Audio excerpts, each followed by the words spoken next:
Content warning. Please be aware that Catalyst the Ruins addresses themes that may be distressing to some readers. Addiction, self-harm, eating disorder, the effects of prolonged confinement, abusive relationships, and suicidal ideation are to name a few. Reader discretion is advised. Good luck on your journey. Click to begin. Okay? Forgive me for being in the way of the word please, but yeah.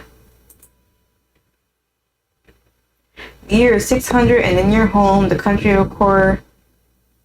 I'm just going to call you Coursera. Because yeah. The souls of mankind belong to demons.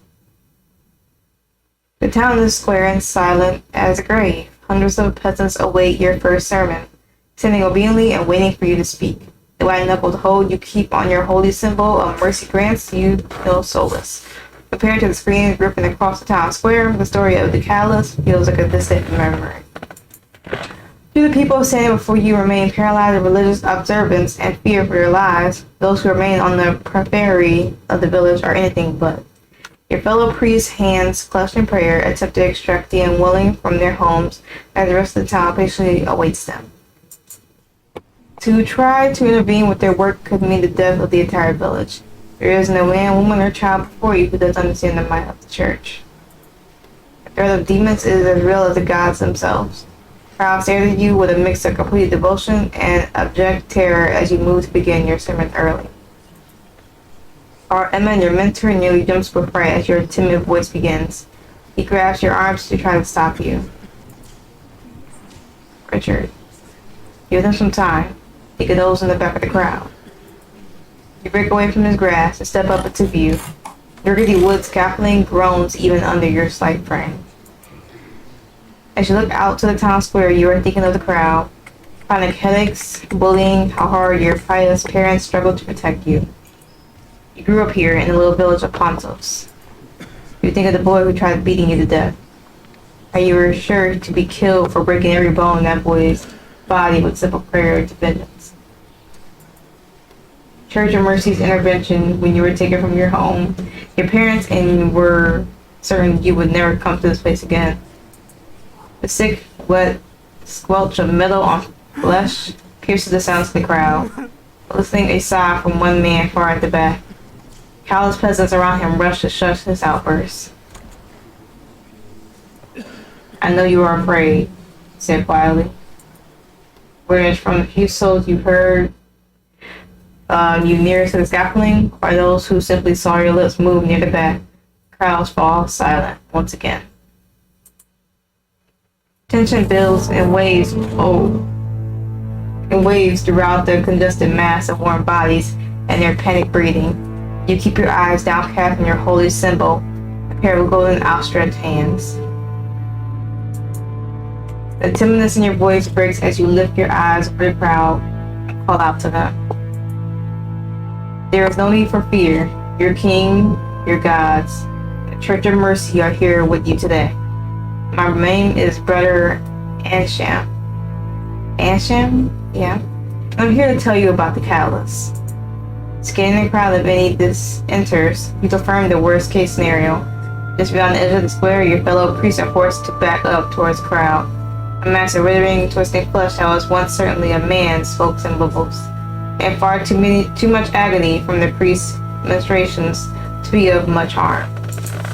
Still, there is no telling if they are able to keep it down, or how many more citizens are inside the village that could threaten the lives of your entire congregation. You clutch onto your holy symbol as tightly as you can. The dull pain in your palm is nothing compared to what these monsters are capable of. The strongest of demons are often unaffected by the gods, but this isn't even an imp. This is purely a matter of their will holding out. Their conviction is strong, but they show no signs of wavering yet.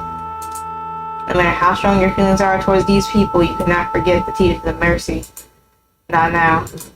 Listen, your voice projects across the town square, reaching even the men and women in the back. Panic is thick in the air, but you spread your arms out in front of you, commanding their attention. The gods, in their infinite wisdom, saw fit to create us. They made us as shells to serve them, to protect their will. We are hosts, but... You pry your eyes away from the blistering demon to better scan the crowd. The pause in your speech cuts through the panic like a knife. Not so before you seem to relax. but your congregation listens intently.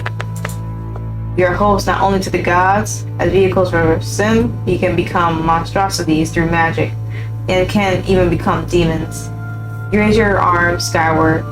Long ago, before King Magnus, the Merciful, brought salvation to this land, in a time before there was time, it still was the catalyst. Those who could not restrain themselves and those who could not control their inner turmoil let loose their pain on our world.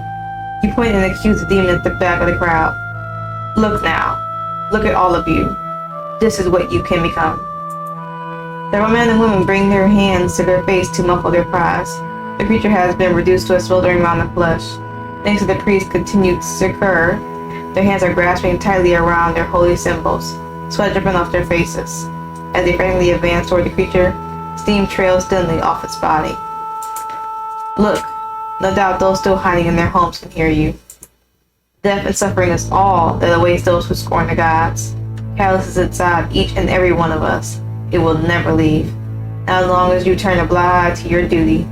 You owe it to not only to your king, your country, and your countrymen, you owe it to yourselves to quell your inner darkness. Silence retakes the town square. Father Edmund gives you a reassuring, approving look from below the eaves you stand precariously upon, until his yellow gaze snaps across the square and sends an alarm. Nearly out of gas, the peasants who were hiding in their homes heard you all right. There are 3 more demons shambling towards the crowd. A trickle of sweat creeps down the side of your face. The pile of flesh and horns bear no resemblance to the men or women they once were, let alone to anything human at all. They're growing by the second and now rapidly approaching. Father Edmund violently tears into the crowd in a desperate bid to reach your fellow priests more quickly. Sweat and horror drenches the other men as they turn away from their singular, destroy and fleshy remains of just one demon, face 3 new monstrosities. You bellow, let them pass. Your command parts the crowd for your mentor. All he offers in thanks is a glance over his shoulder before charging into the fray. He paints a gallant picture with mace and shield in hand. Swallowing hard, you never see Philip with your holy symbol. Mercy, give me strength. If you value your very soul, if you wish to live, come away from this carnage. Follow me to the crossroads. At the end of your speech, you jump down from the wooden scaffolding. Fire panic builds through the sea of bodies. Even at your substantial stature, it's impossible to see the rest of the fathers in the distance. You can only just make out the top of each demon as you push your way through the crowd of countless peasants. Screams rash in the back. Despite the Church of Mercy's best efforts, your people's resolve has been broken. Demons have reached the crowd, while you push through the throng as best as you can. Father Edmund forced you to take a shield and mace earlier today, and you are seriously debating using it. The words of reassurance you call out fall on deafer and deafer ears. There are simply too many people, and the smell of blood is in the air. A wave of terror crashes against the furthest reaches of the crowd. Something has happened, but it's impossible to see what. A woman's voice echoes over the building terror. It's got the priest!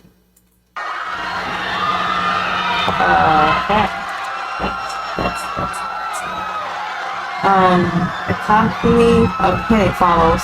The bulwark of humanity kills your march towards the crossroads. Dread settles in the pit of your stomach. I will die here if a human stampede ensues. We're all gonna die here. I have a child, please. Let me through. How you enjoy violence makes you scared each and every time. You don't want to lose yourself. Still, these are desperate times. No worse thing than you get to lose yourself completely. An impressible smile crawls over your face. Your hands stop trembling and you tighten your grip on the mace and shield just as the man nearly knocked you over in a rush to escape. Subside, you smile, widely you shout, and slam your shield into his face. As the peasant crashes to the dirt, clutching at his bloody nose, you see the demon still growing in the distance. Their forms begin to tower over the heads of your fellow men. It takes a few minutes of agonizing, precious violence. I said step aside to reach the wooden platform. The rickety, rotten structure swayed dangerously as against the waves of people pressed against it. Never been so grateful to make use of your sickly frame. Leap onto the platform and instantly get your footing, dropping your mace and shield as quickly as you can. Both hands are clasped together in prayer. I need to pray for comfort or restraint. Comfort. Blood pours forth from your palms and mouth. Sheer force of will keeps your knees from buckling. It is not blood loss, but euphoria that takes you. And God works through your fractured mortal coil to applause the withering mass that has become the village of Pontos. Everyone, even the demons, stop moving as you finish prayer. Their panic is enveloped by the hands of mercy. He spread across the haze upon your face, through the gold in your eyes and the blood in your smile. The crowd embraces itself, holding one another and themselves in reverence. Their immediate motions grant you a glimpse of your fellow priests, beating the remaining kneeling demons to death. Mercy in a different form. The crowd's trance could last days or seconds. It doesn't matter. The gods are merciful. You say before collapsing. The world goes dark. 5 years pass. Since sailing 3 fathers of mercy and hundreds of citizens in Corsair, you were thrust into the spotlight of clergy and nobility alike. They saw to it that you were trained in the arts of reading, writing, and medicine. The hope is that your gift will enable you to explore the ruins that litter the land. Legend tells of unimaginable secrets lost among their many stone walls. Halls. As you venture out from the civilization and into the wilds, the pack you carry is altogether too heavy for your emaciated frame. Photography equipment over 50 feet of rope, torches, candles, your lantern, 10 days of ration food, and all your medicinal herbs makes every step drudgery. Ray, your faithful master, barks happily from time to time as you trek deep into the wilderness. For many days of hard marching, you see fragments of the ruins everywhere. Monuments to lost kings, flagstone columns, statues in the image of the gods, strange carvings on buildings, whose meaning has been lost to the ages. This will be your greatest pilgrimage. You know that nobility, king's family, your patrons, artistically interested in your mission, but you have your own reasons for exploring the ruins. There could not be a nobler goal than to search for a cure to humanity's greatest affliction, subject of your research, the nefarious phenomenon that turns men into demons, the callous. Of course, you're not the first human who had the idea. Many men and women go missing in the ruins each year, despite legend of the dangers within. Few who have returned are usually scarred and traumatized beyond all recognition.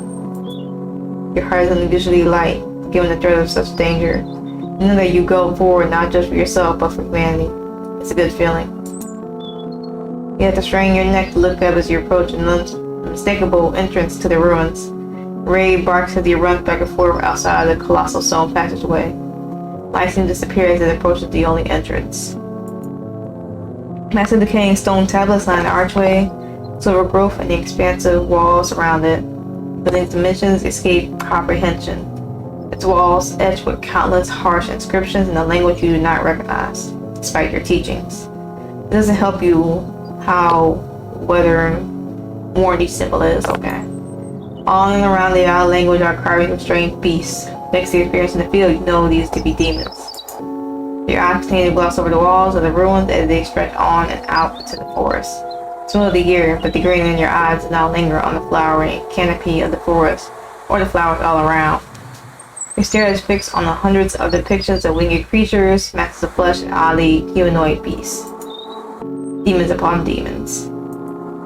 Your skin grows cold despite the warm weather and sunny sky. You are no coward, but you sense that there is great danger ahead. Nevertheless, you press on. With the entrance to the ruins, you may painstakingly get your flint and some tinder together. We got a torch from your pack and try to illuminate what lies beyond. Smoke and sparks flicker into the entrance. Keep it down on your pale hands and wrists. Let's see. Can we save?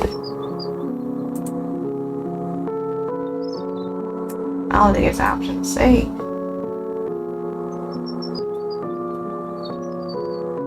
Huh. I don't see an option. That's really unfortunate. Well. Oh, well, there we go. I guess we kind of saved in a way. But yeah, this is the Callous, the Ruins. I wanted to leave it here to give you sort of idea how it's going to play out. It seems very much full of like action, focused on religion and other aspects. Let me see, what else does it focus on? So basically mature themes, you know. First religion, there's actions, adventure, dark horror, fantasy, narrative. It's not supposed to be too long. But yeah, if this is something that interests you and you want to play it for yourself, same way waiting for me to possibly do another part to this, part 2. Of course, everything will be in the description below so you can play it for yourself. If you enjoyed this video, you know, like, share, comment, subscribe, all that fun stuff. And with that being said, this is Catalyst the Ruins.